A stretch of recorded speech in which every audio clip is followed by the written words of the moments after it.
Neste vídeo nós vamos falar sobre a semana agitadíssima que nós tivemos. Semana passada foi muito agitada, nós tivemos o Lula exigindo desculpas do Milei, nós vimos aí o Milei como resposta dando um esculacho no Lula. No final da semana tivemos as eleições legislativas lá na França e eu vou mostrar para vocês aqui a reação dos esquerdistas. O pessoal da extrema esquerda está em polvorosa com o resultado das eleições lá na França. Vamos falar também sobre alguns outros assuntos aqui. Antes eu peço a você que observe se você já está inscrito aqui no canal. Se não tiver, clique no botão inscrever-se, você não vai pagar nada por isso. É só clicar nesse botão em vermelho aí, inscrever-se. Se inscreva, assine também o sininho das notificações. Deixe seu like também, não esqueça de deixar seu like. Faça aí os seus comentários e também compartilhe esse vídeo com mais pessoas. Quero começar aqui, pessoal, mostrando o vídeo em que o Lula exigiu desculpas do Milei. Ele queria... A condição para ele conversar com o presidente argentino seria que o presidente argentino pedisse desculpas a ele. Vamos ver o vídeo. Eu não conversei com o presidente da Argentina porque eu acho que ele tem que pedir desculpas ao Brasil e a mim. Ele falou muita bobagem. Eu só quero que ele, peça desculpas. Peça desculpas. É brincadeira, né? O Lula exigindo desculpas do Milei para que ele pudesse conversar com o presidente argentino. Mas o presidente argentino, Javier Milei, respondeu ao Lula. Vamos ver o que ele disse. Esta semana Lula dijo que vos deberías pedirle disculpas.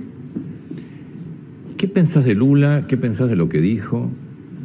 La verdad que una discusión tan chiquita, ¿no? Parece una discusión de criaturas de preadolescentes. Eso en el caso de Lula metiéndose activamente en la campaña electoral nuestra. Con lo cual no le vas a pedir disculpas a Lula. Pero aparte, digamos, las cosas que yo dije encima son ciertas. Digo, ¿cuáles son los problemas? ¿Que le dije corrupto? ¿Y acaso no fue preso por corrupto? ¿Y qué le dije? ¿Comunista? ¿Y acaso no es comunista? Digo, ¿desde cuándo hay que pedir perdón por decir la verdad? ¿O estamos tan enfermos de corrección política que a la izquierda no se le puede decir nada, aun cuando sea verdad? Ou seja, o Milei respondeu o seguinte, né? Por que eu iria pedir desculpas pro Lula por eu ter chamado ele de corrupto e de comunista? Sendo que ele foi preso por corrupção e ele é um comunista. Então por que eu teria que pedir desculpa? Ele se meteu nas eleições, né, na campanha eleitoral argentina, ele mandou dinheiro pro então presidente Alberto Fernandes, ele mandou dinheiro, ele mandou marqueteiros para lá para fazer campanha contra o Javier Milei. E aí agora ele exige desculpas do Javier Milei. E o Javier Milei está certinho em responder assim. Ele não deve desculpas nenhuma para este comunista corrupto, por ele ter chamado ele destes adjetivos. E que ele realmente é um corrupto, porque foi condenado em 3 instâncias por corrupção. Ele é um comunista e ele não se sente constrangido por ser chamado de comunista, ele mesmo já disse que ele é comunista. Então por que o Milei deveria pedir desculpas para o Lula, né? E aí nós temos a notícia aqui que o Javier Milei, ele cancelou a ida à cúpula do Mercosul e vai encontrar Bolsonaro em encontro como diz aqui o jornal o Globo, né? Encontro da extrema-direita em Camboriú. Para o pessoal da grande mídia, para o pessoal da extrema esquerda, todo mundo que não é da turminha deles é de extrema-direita, né? Você não pensou como eles, você saiu fora da casinha, você não apoiou esse pessoal da extrema esquerda, esses sim são de extrema esquerda, né? Porque são radicais ao extremo. Aí você é taxado já de extrema direita. Então o presidente Bolsonaro não vai à cúpula lá do Mercosul, porque vai para um evento segundo o Globo, né, extrema direita lá em Camboriú, e vai se encontrar lá com Bolsonaro. Isso deixa o pessoal do sistema doente, né? Porque nós temos aí a direita, nós temos a direita crescendo no mundo inteiro e isso deixa esse pessoal em polvorosa. E nós tivemos, a falar nisso, né, falar na ascensão da direita, nós tivemos lá na França, neste final de semana, o primeiro turno das eleições legislativas francesas. E Na véspera das eleições, nós tivemos manifestações do pessoal da extrema esquerda. Um grupo de feministas fez esta manifestação aqui.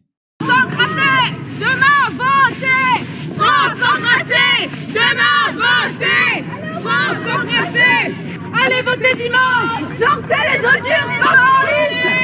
Sortez les ordures fascistes! Sortez les ordures fascistes! Allez voter dimanche! Riposte féministe! Contre les ordures fascistes! Riposte féministe! Contre les ordures fascistes! Riposte féministe! Contre les ordures fascistes! Socrates! Demain voter! Que maravilha, né? Que maravilha. Sabe que eu acho muito bom esse tipo de manifestação, porque as pessoas que são realmente normais, elas veem isso e falam, meu Deus do céu, não dá para votar numa turma como essa, não dá para votar em alguém apoiado por um bando de malucos como esse. Não dá, sabe? Não dá. E aí é muito bom que a extrema-esquerda faça esse tipo de movimento. É muito bom mesmo. E nós temos aqui no Diário do Centro do Mundo, ó, latino-americanos e estudantes estrangeiros na França temem resultado de eleições legislativas. Por quê? Por que temem os resultados das eleições legislativas na França? Por que as pessoas que estão lá, os estudantes estrangeiros que estão morando na França, temem? Porque eles sabem que o pessoal da extrema-esquerda é violento. Sabem que o pessoal da extrema-esquerda é violento e todas as pesquisas já davam como certo que a direita venceria essas eleições legislativas na França. As pesquisas mostravam claramente isso. E aí eles estavam com medo do resultado das eleições, porque eles sabiam que ia ter quebra-quebra, que ia ter botando fogo em coisas no meio da rua. Eles sabem que o pessoal da extrema-esquerda é agressivo. E aí nós tivemos aqui, né, o pessoal da extrema-esquerda fazendo manifestações depois do resultado das eleições que aconteceram ontem. Manifestantes ateiam fogo em moto nas ruas de Paris após vitória da extrema-direita no primeiro turno das eleições legislativas na França. Aí você vê aqui, ó.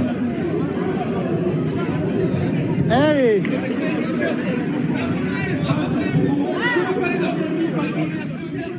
Você vê aí, ó, uma moto incendiada ali.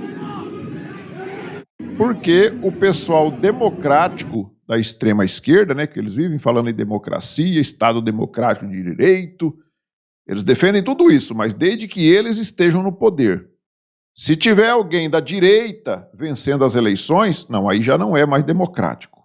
Aí nós temos que combater, como diz aqui a própria Jandira Fegali, a comunista Jandira Fegali. O que ela diz aqui? Ó? A esquerda se une e vai às ruas para barrar o avanço da extrema-direita na França. O fascismo tem que ser combatido sem trégua. Nós temos aqui na Venezuela um ditador, o Maduro, que herdou a ditadura do Hugo Chávez, do finado Hugo Chávez. E ele está até hoje no poder. E tudo leva a crer que ele será eleito, entre aspas, novamente lá. Porque ele manda prender ou ele deixa inelegível todos os seus opositores. O Brasil já está caminhando também para esse rumo, deixando inelegível seus opositores e tal. Né? Mas lá na Venezuela isso já faz tempo que vem acontecendo. E você não vê este pessoal aqui chamando isso de ditadura, muito pelo contrário, eles acham que isso daí é o ideal. Por quê? Porque é uma ditadura de extrema esquerda.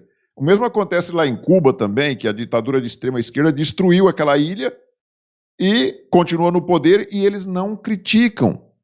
Mas se tiver uma eleição onde o povo está escolhendo,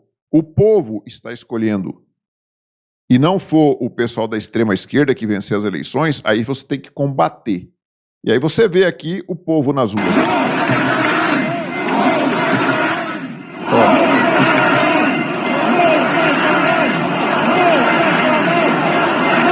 Não passarão, dá para entender, né? Não passarão.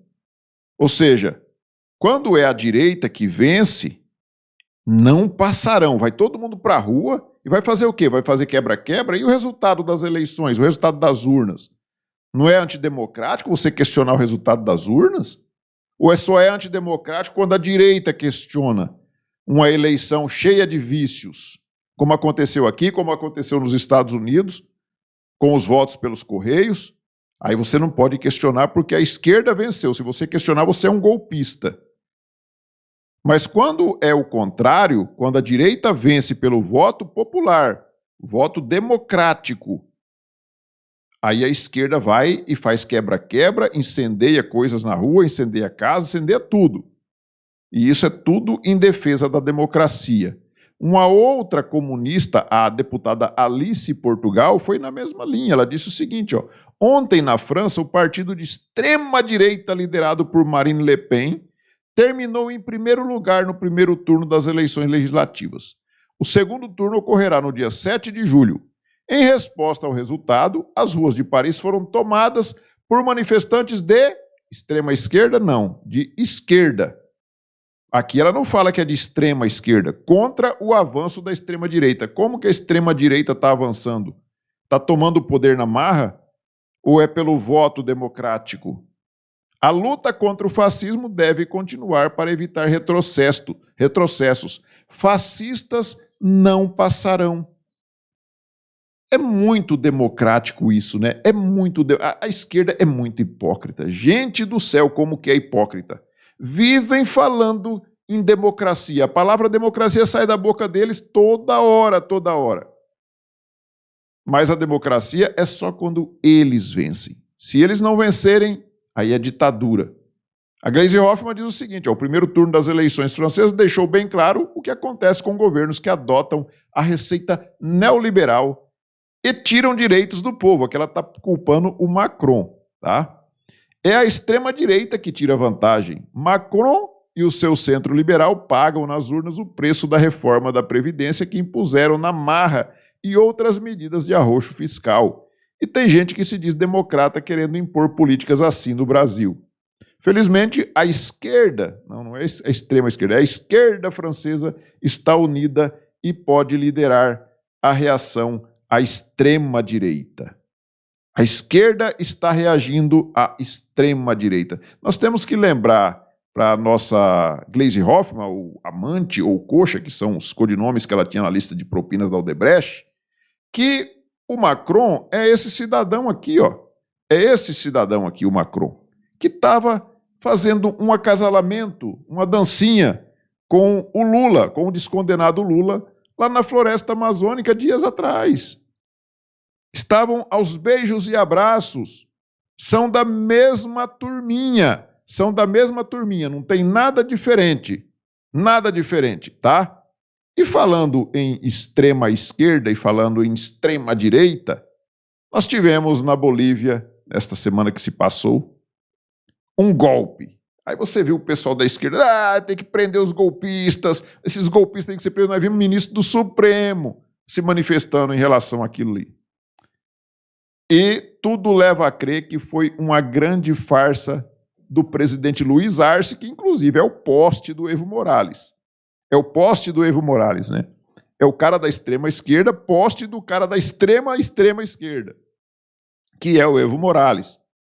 E nós tivemos lá, depois do tal golpe, o general Zuniga, segundo o perfil Pavão Misterioso aqui, general Zuniga dizendo que o tal golpe foi arquitetado pelo presidente da Bolívia, Luiz Arce, para aumentar a sua popularidade. E a esquerda culpando o Bolsonaro, Elon Musk e o Ricardo Salles. A extrema esquerda já estava culpando, para eles, o general Zuniga já era um cara da extrema direita querendo dar um golpe no esquerdista Luiz Arce. Sendo que o general é um general do Luiz Arce, das Forças Armadas, escolhido ali pelo Luiz Arce. E vamos ver o que disse então o general. Ele fala aqui, lógico, em espanhol, mas dá para a gente entender bem o que diz o general Zuniga. Vamos ver. Detalles. Adelante, general, por favor. El día domingo, en el colegio La Salle, me reuní con el presidente. Y el presidente me dijo que la situación... Ele se reuniu com o presidente e o presidente disse a ele que a situação... El presidente me dijo que la situación está muy jodida, esta semana va a ser crítica. Esta semana. Entonces es que a situação estava muito crítica essa semana. Então, necessário preparar algo para levantar minha popularidade. Era preciso levantar algo para melhorar a popularidade do Luiz Arce, o presidente da Bolívia. No hay necesitamiento. Yo venir, por venir, viene general, por favor.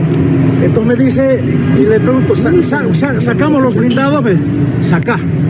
Entonces el lunes, no, el domingo, en la noche, ya los blindados empiezan a bajar.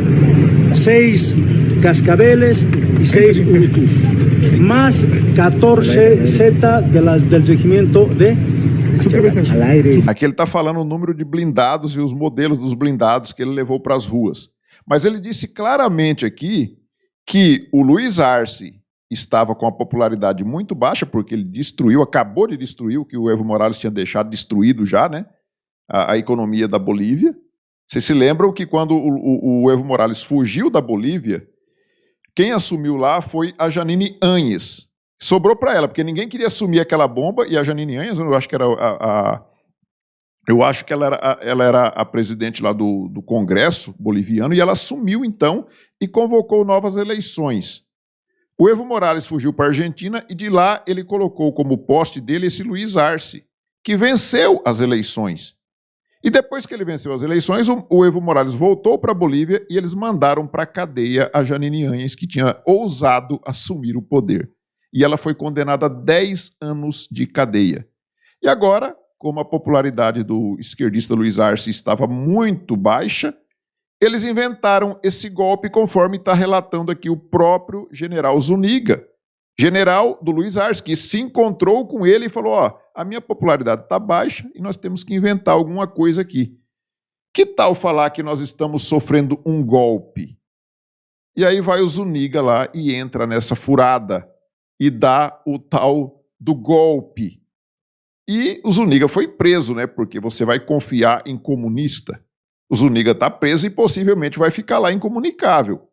E aí, para surpresa de quase ninguém, o Evo Morales percebeu que o Luiz Arce, que deveria, né, talvez aí mexer os pauzinhos para devolver o poder para o Evo Morales na próxima eleição, e de repente ele ficou como a Dilma, né, cresceu os olhos e quis permanecer no poder.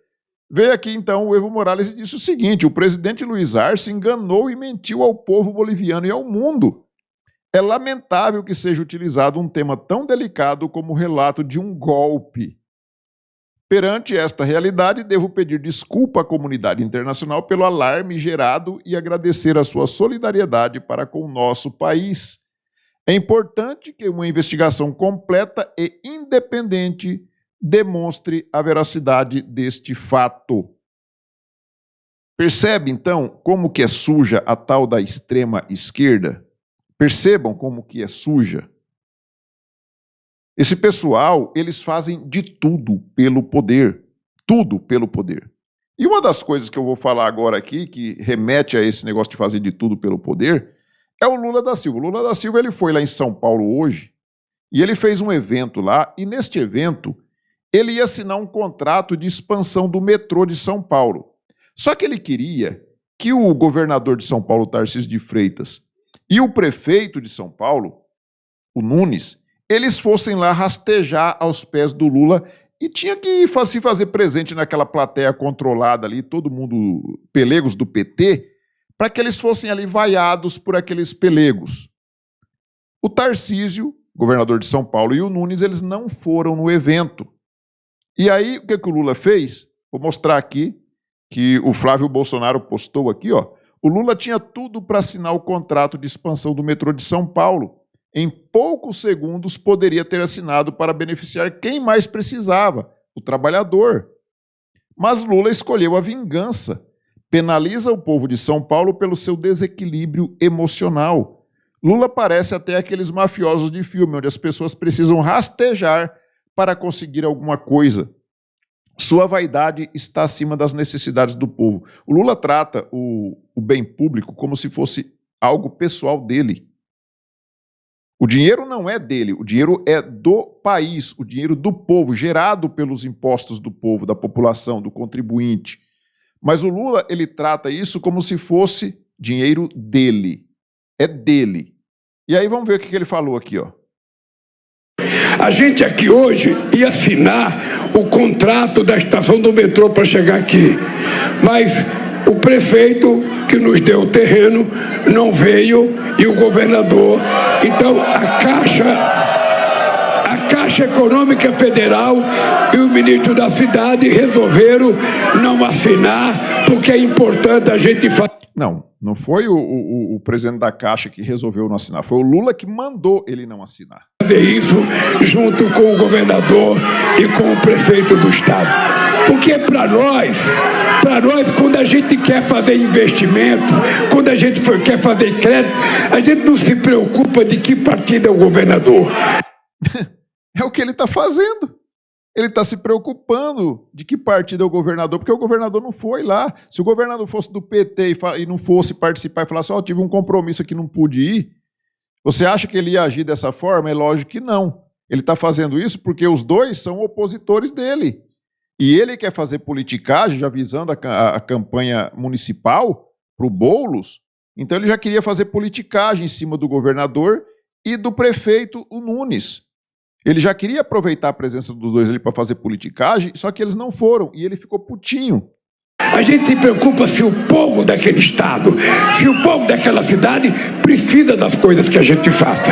E é por isso que trazer o metrô para cá é uma necessidade de dar conforto a vocês. Trazer o metrô para cá é uma necessidade para dar conforto para vocês. Só que eu não vou assinar porque eu estou de birrinha, porque o governador e o prefeito não vieram. Dane-se vocês, o povo. E o povo aplaudindo, ou seja, os pelegos lá do PT aplaudindo. Então, nós temos aqui no UOL a notícia de que o Tarcísio rebateu o Lula e disse que contrato para a expansão do metrô em São Paulo já está assinado. Aspas para o governador. Nós pedimos recursos ao BNDES, mas se o empréstimo não sair, nós vamos fazer do mesmo jeito. O Estado tem saúde financeira para fazer sem isso. São Paulo, gente, é o estado mais rico do Brasil. Depois da própria União, é a segunda maior receita, o segundo maior PIB. Então, o Tarcísio tem o dinheiro para fazer o metrô e não vai precisar do dinheiro do Lula, como ele acha que é dele, né? Ele pensa que é dele. O dinheiro lá de São Paulo é do governo de São Paulo, é do Estado de São Paulo. E o dinheiro da União não é do Lula, é da União, é do povo. Mas ele confunde muito as coisas. Não é à toa que ele vive comprando artigos de luxo caríssimos com dinheiro público. Ele e a Janja adoram esbanjar, ficar em hotéis dos mais caros quando eles saem para viajar. Não é à toa que eles fazem isso. E aí o Lula foi inaugurar um viaduto lá em Juiz de Fora. Inaugurar um viaduto em Juiz de Fora. Lá em...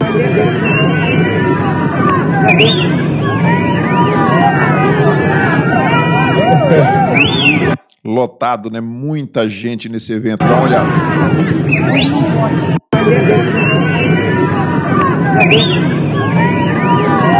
Olha o tanto de gente. Olha o tanto de gente. Como que pode um indivíduo como esse ter vencido as eleições presidenciais e não conseguir reunir ninguém nas ruas? Em local aberto, muitas das pessoas que vão ainda vaiam o indivíduo. Vão ali para vaiar. E a coisa fica muito escancarada quando a gente vê isso, né? Como que pode ter sido eleito? Mas se você questionar, qualquer coisinha que se você questionar, você já está agindo como se fosse um antidemocrático. Se você questionar, você está questionando as instituições. Então a gente não pode falar nada. A gente tem que ficar quietinho e aceitar o resultado, né? E enquanto isso, né, o Bolsonaro ele foi lá no Pará, e aí ele estava lá em São Geraldo do Araguaia, lá no Pará, e parece que cortaram a energia elétrica propositadamente para prejudicar o evento onde ele estava. O Bolsonaro anunciou que Tarcísio faria uma participação por videochamada, mas no momento em que ele ligou, já não tinha mais energia elétrica no local. E aí está aqui, ó, o tanto de gente que tem, ó. E aqui o presidente Bolsonaro estava ligando para o Tarcísio, e quando ele estava ali falando com o Tarcísio, acabou a energia elétrica. Mas pode ser apenas coincidência, né? Pode ser coincidência, apesar de que o estado do Pará é comandado pelos Barbalho, né? E aí a gente sabe que é da mesma turma, da mesma quadrilha dessa turma do PT, do mesmo quadrilhão. E aí, depois o presidente saiu lá em Belém do Pará, saiu em carreata.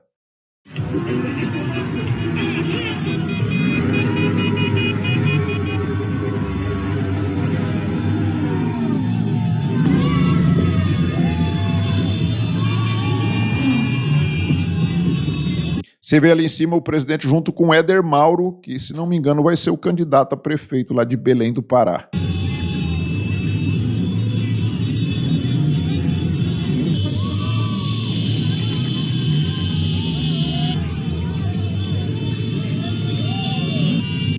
Olha o tanto de gente. Olha o tanto de gente.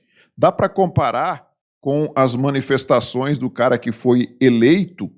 O cara que foi eleito, gente. Pelo amor de Deus, é uma coisa absurda.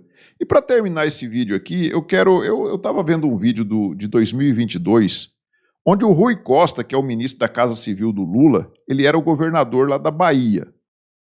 E ele falava sobre o tráfico daquele material que a gente não pode usar por aí, né? Agora, apesar disso, apesar de que o Supremo está liberando geral agora, né? Já começou a liberar a ervinha, daqui a pouco começa a liberar o pozinho, e a coisa tá indo, né? E eu achei muito interessante o vídeo do Rui Costa falando sobre os empregos que são gerados por essa turma. Vamos assistir? Tem uma capilaridade enorme, gigantesca no Brasil inteiro, emprega muita gente, verdade, emprega muitos jovens, muita gente, não necessariamente consumidores de drogas. Sim. Então você tem os entregadores, pessoas que são jovens contratados, que compram ou recebem uma moto para entregar drogas, fazer um verdadeiro delivery. Então são, no Brasil inteiro, milhares de jovens empregados. E, infelizmente, os grupos, quando vão se organizando, se reorganizando, eles passam por uma disputa de locais, de pontos de venda. Veja só que coisa absurda. O cara falando na maior normalidade do mundo de delivery de droga, gente. Que isso aí gera muito emprego, tem uma capilaridade muito grande no Brasil inteiro e gera muitos empregos para os jovens que pegam ali uma moto e vão fazer delivery. Como que a gente pode tratar pessoas como um Rui Costa como uma coisa normal? Como que a gente pode tratar essas pessoas como se fosse uma coisa normal? É uma coisa ridícula isso, sabe? É um negócio doentio. É doentio. Isso aqui não tem nada de normalidade nisso, sabe?